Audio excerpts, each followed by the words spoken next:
Quantic Dream has always been about creating interactive experiences that have emotion at their core. It's about telling the story of characters and giving the player the possibility, through their actions, to change the way the story unfolds. When I write my script, I have an idea of how I want the story to be played. So we try to render David's idea into a game and see with him if it matches what he had in mind. In case it doesn't, we go back to the writing stage and keep working until the result perfectly matches David's vision. What we try to do in Beyond is really an intuitive and immersive experience. So we created a very discreet user interface with only white dots on screen and very simple controls. Jody, where are you? We wanted to revisit the action system and go for something that would be more invisible and more intuitive to the player. We didn't want the interface to be a barrier. We wanted the player to focus on what he's doing on screen and not on how to do it.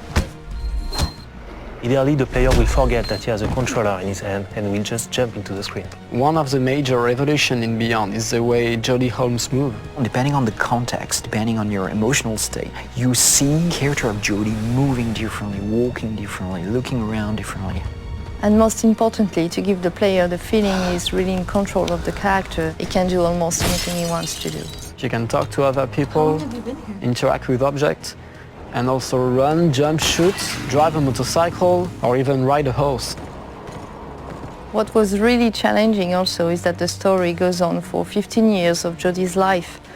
When Jodie's a kid, for instance, you can do different things than when she's a teenager or an adult.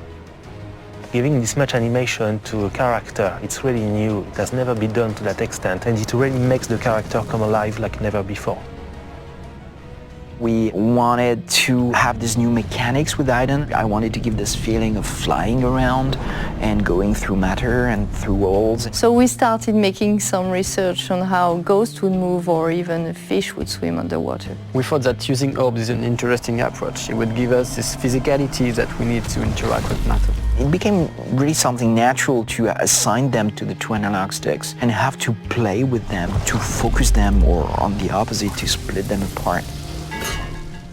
During the process of this production, we made what we call user tests. You just watch people playing and you see where they succeed, where they fail. If a player don't get it right, it's only our fault. So we work very hard to be able to correct it and give the best experience possible. After each user test, it's meeting after meeting just to find a good solution to every single issue the player may have had.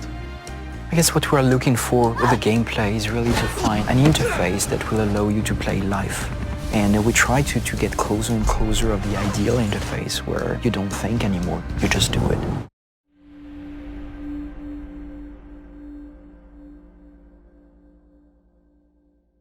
PlayStation